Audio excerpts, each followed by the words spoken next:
தற்பொழுது 40 தொகுதிகளிலும் அதிமுக தனித்து போட்டியிட உள்ளதாக எடப்பாடி பழனிசாமி அவர்கள் அறிவித்ததை தொடர்ந்து புதிதாக பன்னீர்செல்வம் அவர்களுக்கு அதிமுகவின் கொடியை பயன்படுத்தலாம் என்று மேடைகளில் ஓபிஎஸ் அவர்கள் கொடிகளை பயன்படுத்தலாம், நீதிமன்ற இடைக்கால தடை நீக்கப்படுகிறது என்று தற்பொழுது உயர்நீதிமன்ற தலைமை நீதிபதி ஜெயச்சந்திரன் அவர்கள் கூறியுள்ளதாக தகவல்கள் தற்பொழுது வெளியாகி இருக்கிறது.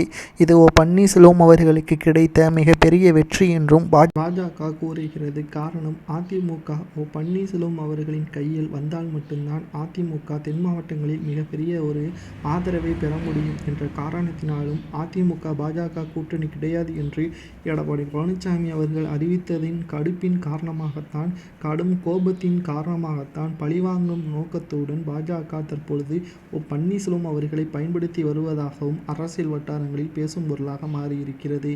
ஆனால் இதன் மூலமாக ஓபிஎஸ் அவர்கள் ஆதாயம் அடைகிறார் என்றும் எடப்பாடி பழனிசாமி அவர்களின் ஆதரவாளராக இருக்கக்கூடிய முன்னாள் அமைச்சரான ஜெயக்குமார் அவர்களும் கூறியுள்ளார்.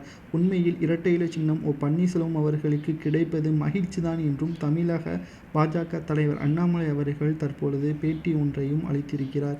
இதை பற்றி பன்னீர்செல்வத்தின் ஆதரவாளராக இருக்கக்கூடிய வைத்திலிங்கம் அவர்கள் கூறுகையில், இறுதி தீர்ப்பின் பொழுது எங்களுக்கு எதிராக பல விஷயங்கள் பல சாதகத்திற்கு எதிராக வந்த போதிலும் நாங்கள் காத்திருந்த நன்மைக்காகவும் காத்திருந்த ஒற்றுமைக்காகவும் இந்த தீர்ப்பு எங்களுக்கு மிக மன நிறைவை ஏற்படுத்தியிருக்கிறது என்றும், நாடாளுமன்ற தேர்தலில் எடப்பாடி பழனிசாமி அவர்களுக்கு எதிராக உண்மையான அதிமுகவின் வேட்பாளர்களை நாங்கள் அறிவிப்போம், அதில் பாஜகவின் வேட்பாளர்களும் இருப்பார்கள் என்று வைத்திலிங்கம் அவர்கள் கூறியிருப்பதுதான் தற்பொழுது மிகப்பெரிய ஒரு குளறுபடியாக இருக்குமா, அல்லது பன்னீர்செல்வம் அவர்கள் இதை உறுதிப்படுத்துவாரா, எடப்பாடி பழனிசாமி அவர்களுக்கு எதிராக இது அமையுமா என்ற பல குளறுபடிகளான கருத்துக்களும் பரவி வருகிறது. இதை பற்றி உங்களது கருத்துக்களை கமெண்ட் வாயிலாக கூறுங்கள். நன்றி, வணக்கம்.